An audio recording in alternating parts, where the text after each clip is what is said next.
ये उस ज़माने की बात है जब मैं बेहद मुफलिस था। मुंबई में 9 रुपये माहवार की एक खोली में रहता था, जिसमें पानी का नल था न बिजली।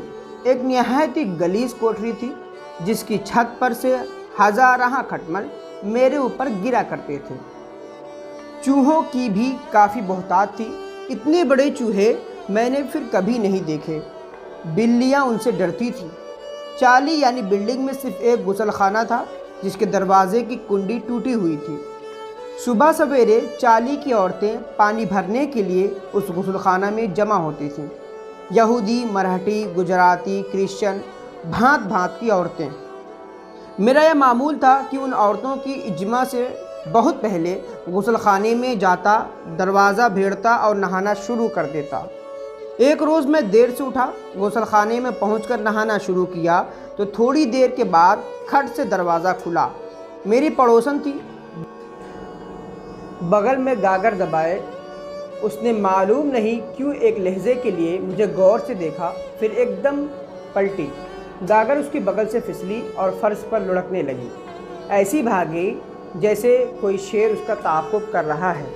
मैं बहुत हंसा, उठकर दरवाज़ा बंद किया और नहाना शुरू कर दिया। थोड़ी देर के बाद फिर दरवाज़ा खुला। ब्रिजमोहन था। मैं नहा के फारिग हो चुका था और कपड़े पहन रहा था। उसने मुझसे कहा, भाई मंटू, आज इतवार है। मुझे याद आ गया कि ब्रिजमोहन को बांद्रा जाना था अपनी दोस्त पीरन से मिलने के लिए। वो हर इतवार को उससे मिलने जाता था। वो एक मामूली शक्ल सूरत की पारसी लड़की थी, जिससे ब्रिजमोहन का माशका करीबन 3 बरस से चल रहा था। हर इतवार को ब्रिजमोहन मुझसे 8 आने ट्रेन के किराए के लिए लेता। पीरन के घर पहुंचता। दोनों आध घंटे तक आपस में बातें करते। ब्रिजमोहन ऑस्ट्रेडियो वेकली के क्रॉस विजल बजल के हल कर उसको देता और चला आता। वो बेकार था। सारा दिन सर निउड़ाए ये पजल अपनी दोस्त पीरन के लिए हल करता था। उसको छोटे छोटे कई इनाम मिल चुके थे, मगर वो सब पीरन ने वसूल किए थे। ब्रिजमोहन ने उनमें से एक डुमड़ी भी उससे न मांगी थी। ब्रिजमोहन के पास पीरन की बेशुमार तस्वीरें थीं।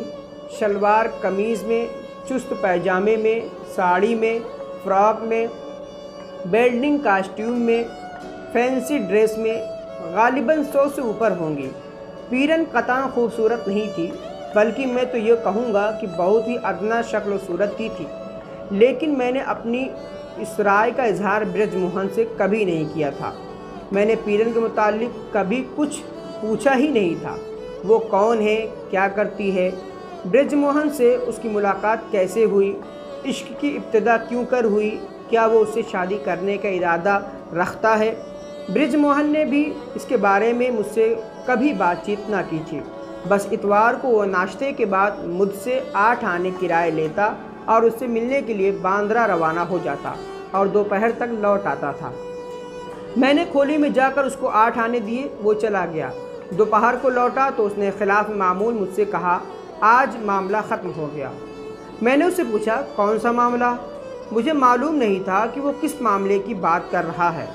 ब्रिजमोहन ने जैसे उसके सीने का बोझ हल्का हो गया हो मुझसे कहा, पीरन से आज 2 टूक फैसला हो गया है।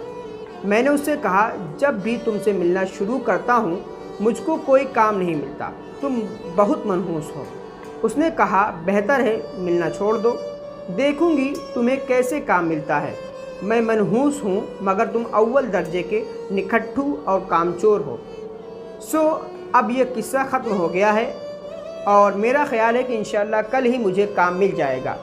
सुबह तुम मुझे 4 आने देना, मैं सेठ नानू भाई से मिलूँगा। वो मुझे ज़रूर अपना असिस्टेंट रख लेगा। ये सेठ नानू भाई जो फिल्म डायरेक्टर था, मुतअद्दद मरतबा ब्रिजमोहन को मुलाजिमत देने से इनकार कर चुका था, क्योंकि उसका भी पीरन की तरह यही ख्याल था कि वो कामचोर और निकम्मा है।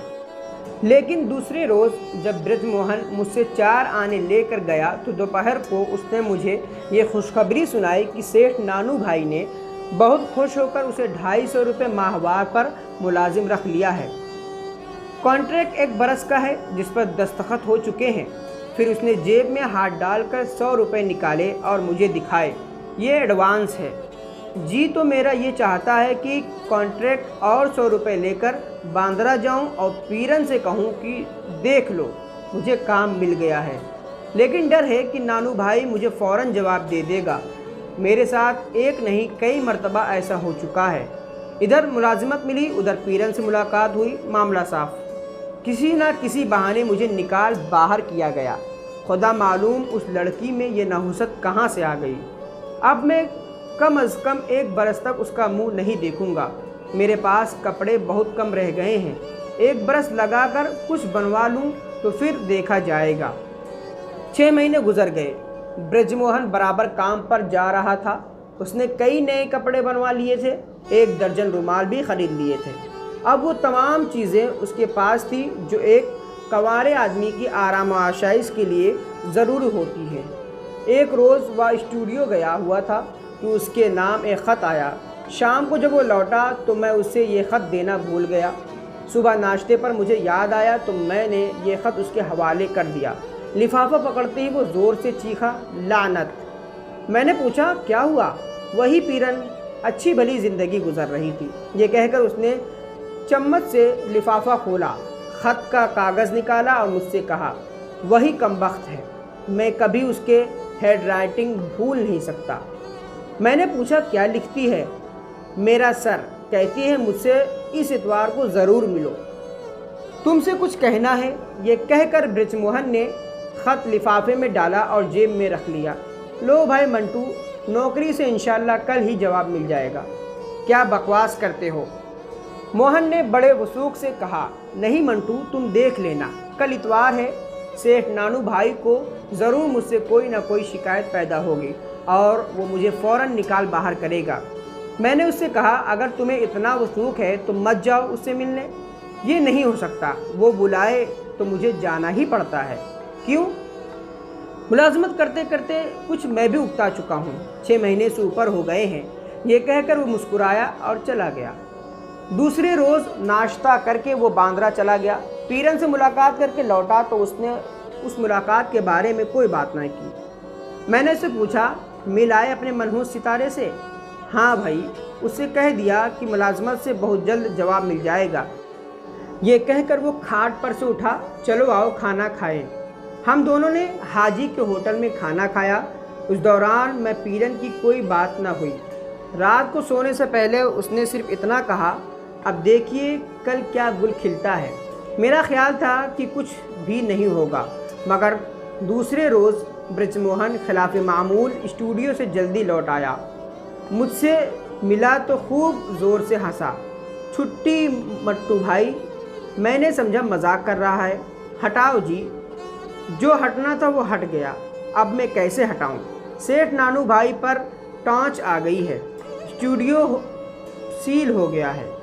मेरी वजह से ख्वाह मौखा बेचारे नानू भाई पर भी आफत आई। ये कहकर ब्रजमोहन फिर हंसने लगा। मैंने सिर्फ इतना कहा, यह अजीब सिलसिला है, देख लो, इसे कहते हैं हाथ कंगन को आरसी क्या।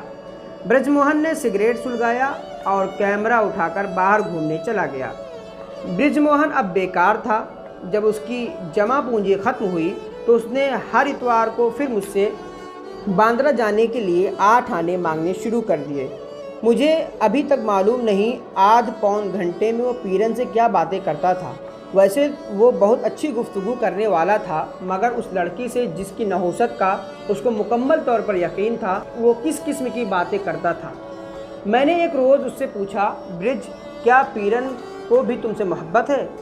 नहीं, वो किसी और से मोहब्बत करती है। तुमसे क्यों मिलती है? इसलिए कि मैं ज़हीन हूँ, उसके भद्दे चेहरे को खूबसूरत बनाकर पेश कर सकता हूँ। उसके लिए क्रॉसवर्ड पज़ल हल करता हूँ, कभी कभी उसको इनाम भी दिलवा देता हूँ।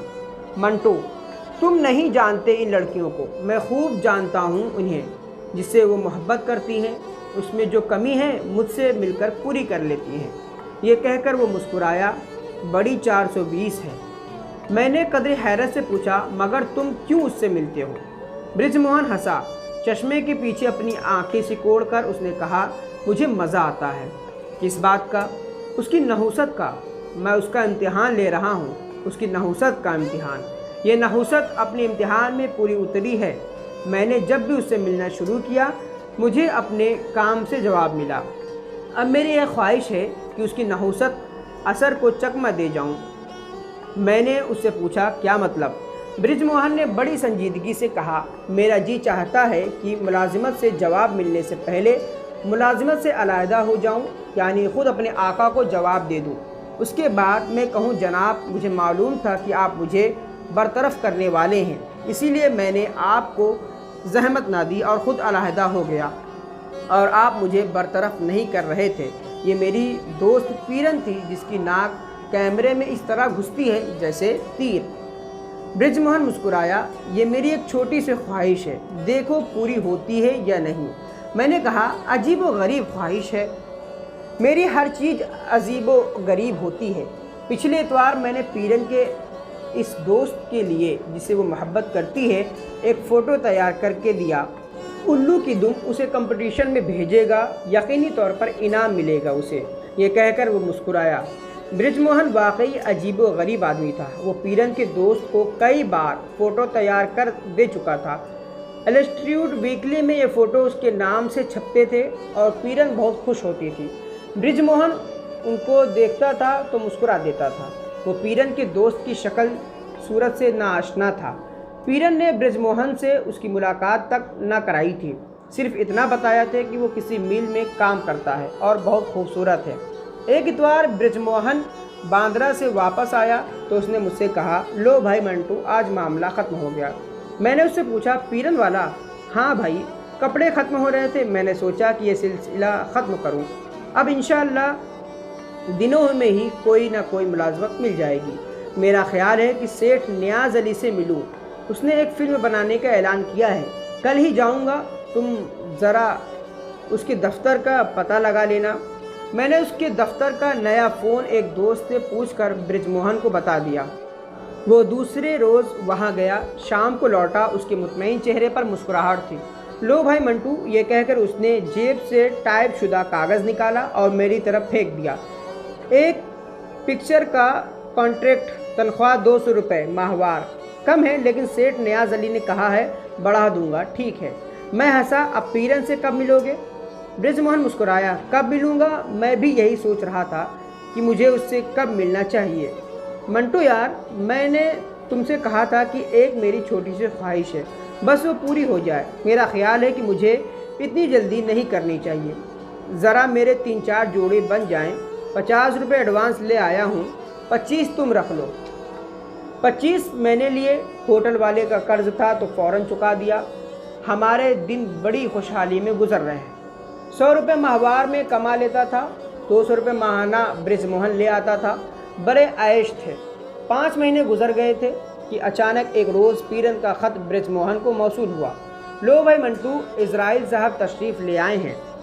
सही बात है कि मैंने उस वक्त ख़त देखकर खौफ सा महसूस किया, मगर बृजमोहन ने मुस्कुराते हुए लिफाफा चाक किया। ख़त का कागज़ निकाल कर पढ़ा। बिल्कुल मुख्तसर तहरीर थी। मैंने ब्रिज से पूछा, क्या फरमाती हैं?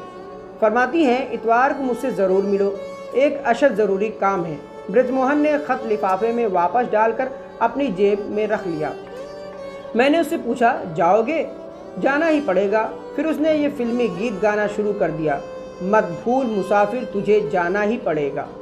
मैंने उससे कहा, ब्रिज मत जाओ उससे मिलने, बड़े अच्छे दिन गुजर रहे हैं हमारे।